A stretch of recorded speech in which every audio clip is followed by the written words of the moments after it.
السلام علیکم ناظرین، آپ کو اپنے چینل میں خوش آمدید کہتے ہیں۔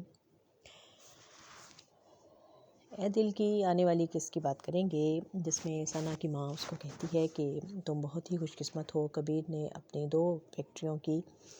کے شیئرز تمہارے نام کر دیے ہیں، ایک بہت ہی خوبصورت زندگی تمہارا انتظار کر رہی ہے۔ اور روحام کا باپ کہتا ہے کہ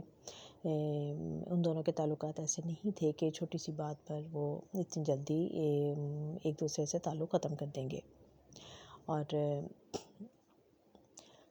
ملیحہ کی والدہ کہتی ہیں کہ باہر جانے والے اکثر لوگ جو ہیں وہ پیچھے والوں کو بھول جایا کرتے ہیں۔ تو ملیحہ کہتی ہے کہ مجھے اس بات پہ یقین نہیں ہے، مجھے لگتا ہے کہ یقیناً وہ کسی مشکل میں ہے۔ اور پھر ثنا کا باپ اس کو کہتا ہے کہ کبیر کی خواہش ہے کہ مہندی سے پہلے نکاح ہو جائے اور تمہیں اس پر کوئی اعتراض تو نہیں ہے۔ اور اس سے پہلے ہم نے اے دل کی قسط میں دیکھا کہ ثنا جو کہ ابھی تک منتظر ہے اور اس کی منگنی تو طے ہو گئی ہے کبیر کے ساتھ، لیکن وہ ابھی بھی روحام کو یاد کرتی ہے اور اس کے لیے پریشان ہے۔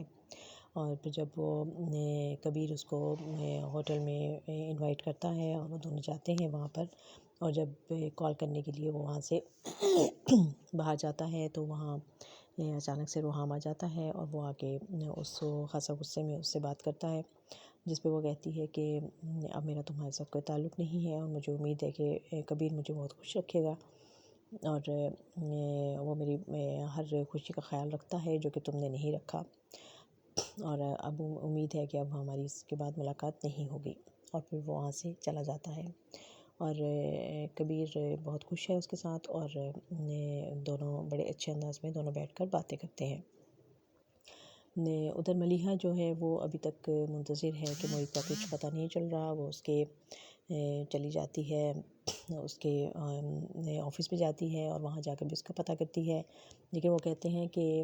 ہم اپنے امپلائیز کی جو معلومات ہیں وہ ہر ایک کسی کو نہیں دیتے، کیونکہ آپ کا اس لسٹ میں نام نہیں ہے جو انہوں نے اپنے ریلیٹیوز کی ہمیں دے رکھی ہے، تو اگر انہوں نے آپ سے رابطہ نہیں کیا ہے تو یہ ان کی اپنی مرضی ہے، اور جب وہ کریں گے تو پھر ہم اس سلسلے میں کچھ نہیں کر سکتے۔ اور وہ مایوس ہو کر واپس آ جاتی ہے اور ماں سے یہ کہتی ہے کہ مجھے کچھ سمجھ نہیں آ رہا، مجھے لگتا ہے کہ وہ یقیناً کسی مشکل میں ہے، اسی لیے اس نے مجھ سے رابطہ نہیں کیا ہے، ورنہ مجھ سے بات تو کرنی چاہیے تھی اسے۔ اور روحام بھی اپنی جگہ پر بہت اپسیٹ ہے اور پریشان بھی ہے، اور وہ اس کو یاد بھی بہت کرتا ہے ثنا کو، اور ماں کہتی ہے کہ مجھے تو اس کی بہت فکر ہو رہی ہے کیونکہ اس نے اپنے آپ کو کمرے میں بند کر لیا ہے اور کوئی بات نہیں کرتا۔ باپ اس کو تسلی دیتا ہے کہ دیکھو اس کو کچھ وقت دو، آہستہ آہستہ سب ٹھیک ہو جائے گا، اور پھر وہ اس کی ماں سے کہتا ہے کہ میرا خیال ہے کہ اس کی شادی کر دینی چاہیے اور تم اس کے لیے کوئی اچھی لڑکی تلاش کرو، اور تاکہ یہ اس کا ذہن تبھی بٹے گا اور یہ کسی اور طرف اس کا دھیان جائے گا، اور تمہیں اس کے لیے یقیناً کوشش کرنی چاہیے۔ تو ماں بھی کہتی ہے کہ ہاں ٹھیک ہے، میں بھی یہ سوچ رہی ہوں۔ اور ادھر ثنا کی شادی کی تقریبات شروع ہو جاتی ہیں اور سارے بہت خوش ہیں، اور ایک بہت امیر کبیر آدمی کبیر جو ہے وہ ان کو مل گیا ہے اور اس سے اس کی ثنا کی شادی ہو رہی ہے۔ تو دیکھتے رہیے یہ خوبصورت ڈرامہ اے دل۔